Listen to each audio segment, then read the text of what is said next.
you've pointed out the structural flaws. You've pointed out where the government has gone wrong as far as its policies are concerned. Now I'm coming to the most crucial question, and that is the trade war which is imposed by Donald Trump.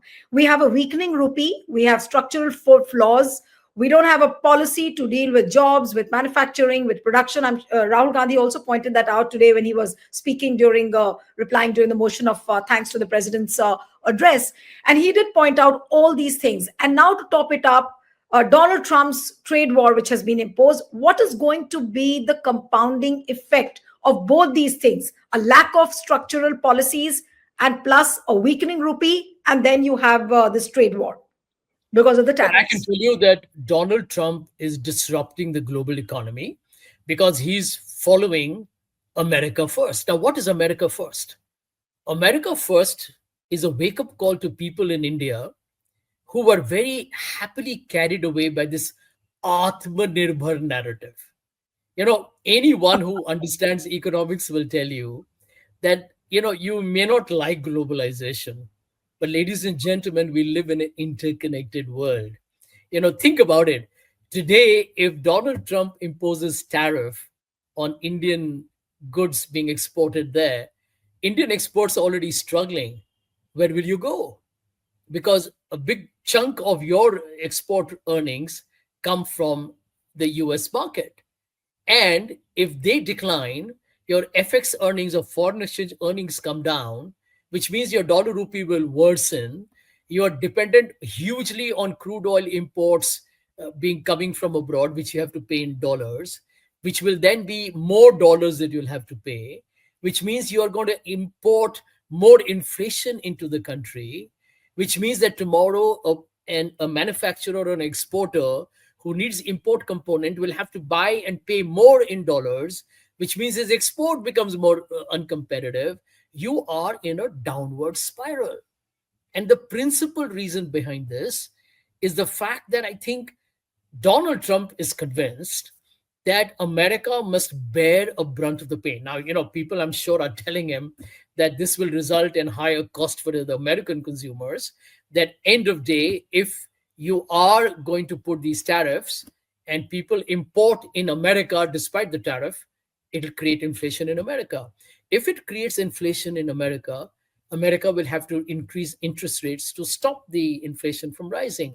If American interest rates rise on the dollar, then the dollar becomes a more attractive instrument for investment, which means emerging markets like India will see a further flight of capital going into New York. What are you going to do, ladies and gentlemen? I am concerned with the way the lack of transparency there is in this country, that you will never know what hits you until it hits you. Now, this government never likes to tell you the bad news. Have you read the recent reports pre-budget? According to them, there is no poverty in this country. Everyone is fully employed. In fact, if you criticize them, they will tell you, ye to desh bhakt nahi, ye to deshdrohi hai. I mean, we've reached an absolutely ridiculous level. It's so laughable. And I'm surprised how educated people, the CEOs of India Inc. have sold their soul. Nobody even questions this government. I mean, anyone watching your program, you and I are probably, standing out as oddballs who are having a chat critical of this government. Because if you look at everyone, they will be like, gung ho, Mr. Modi is already campaigning in Delhi saying this is the greatest budget for the middle class. And this, after he gave all the benefits to the big corporate groups, after all the tax benefits given to the corporate sector who have not invested that money. One of the reasons why the stock market boomed is because they took the tax bonanza that Nirmala Sitharaman and Mr. Modi gave them. They sat happily on their profits. They have sat happily on lower tax cuts. Their earnings have been high. They're sitting on excess capacity, by the way, 70 to 75%. And they're seeing their stock market boom. Why would they invest?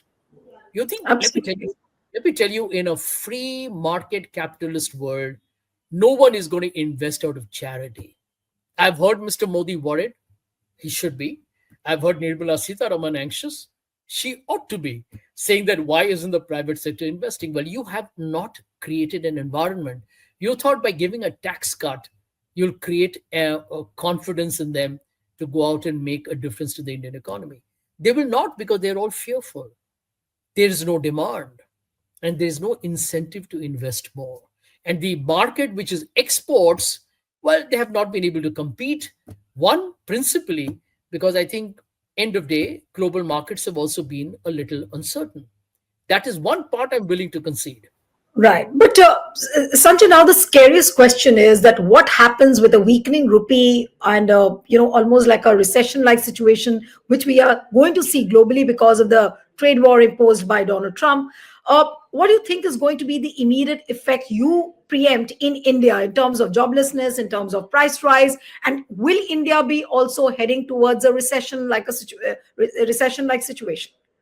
Well, just take the example of Canada and Mexico, for example. They are facing a 25% tariff.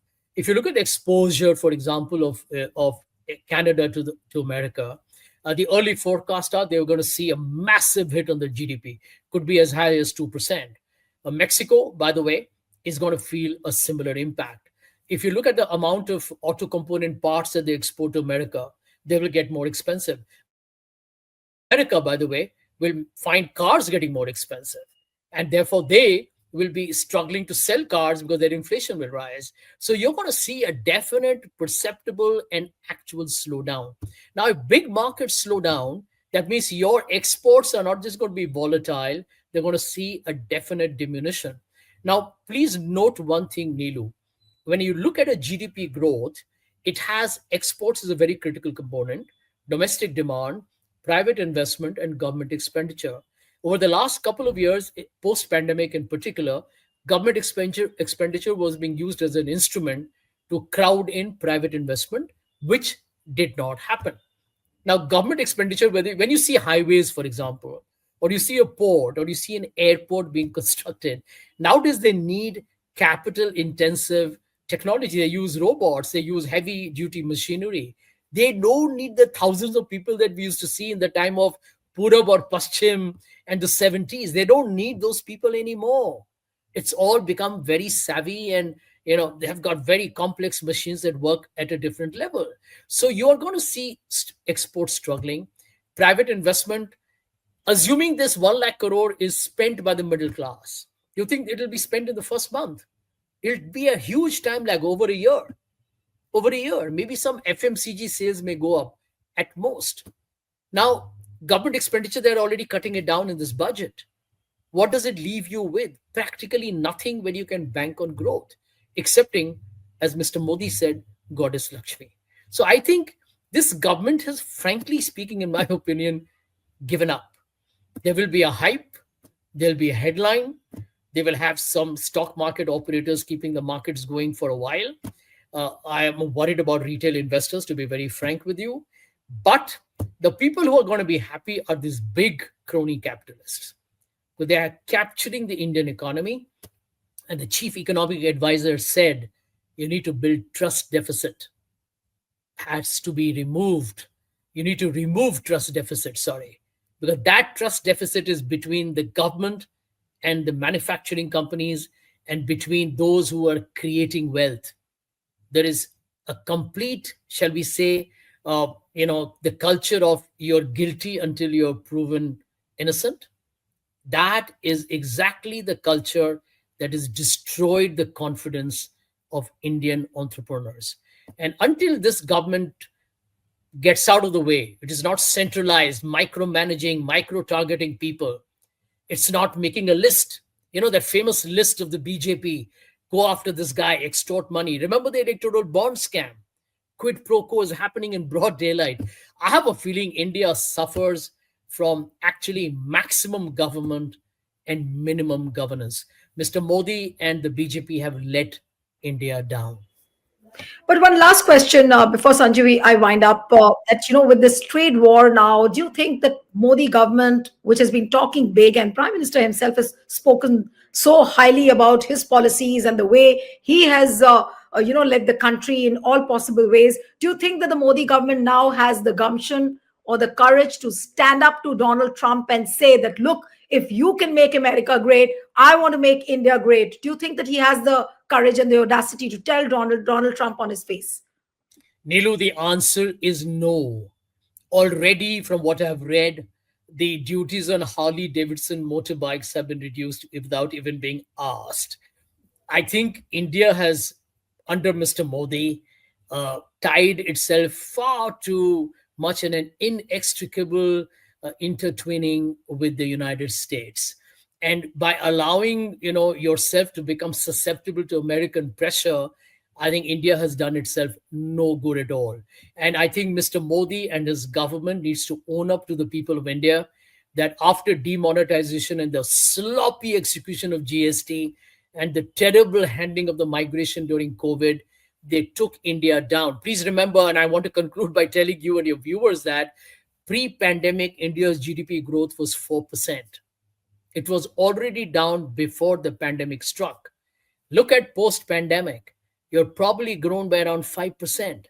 You think a country where 800 million people are dependent on free food grains to survive can survive on a 5% GDP growth rate? America at 2.7 or 2.9% growth rate adds almost 25% of India's GDP every year. China will is adding close to $1 trillion to its GDP, even when it grows at 4.5%. So you have a problem. India needs a minimum of 8 to 9% GDP growth rate, and it's not happening because Mr. Modi's government is focused primarily on a lot of hype, a lot of great announcements. But I want to tell you this in the end. I think this is very important to share. Neelu, if you look at the history of countries, a society that is in turmoil or is divided or fractured can never get good economic growth on a sustained basis. You'll get 1 year of good growth, but when the Absolutely. attention of his leaders is focused on politics of Hindutva, etc., you don't have the energy left to create the animal spirits. So let me conclude by making that very emphatic statement that if you want social harmony in the country, that's the only prerequisite that you need for good economic growth. Then you need other economic policies. But if in the country you're going to have a divided political society and you're going to create this imbalance between the rich and the poor, then you will get a very low economic growth. And India is now facing that reality. It's always a pleasure, Sanjay, to have you, and especially on a day when we are talking about a weakening rupee, the trade war imposed by Donald Trump. It was wonderful to listen to you, but definitely trying times before the country and before the world. I don't know how Modi government is going to tackle, but surely it's going to be like a trial by fire as far as India's economy is concerned. Thank you so much, Sanjay, for joining on HW. Thank you. Thank you very much. Stay ahead with our cutting edge news app. Instantly access the latest shorts in just 1 minute and breaking news in just 50 words. Download now for a smarter, faster news experience.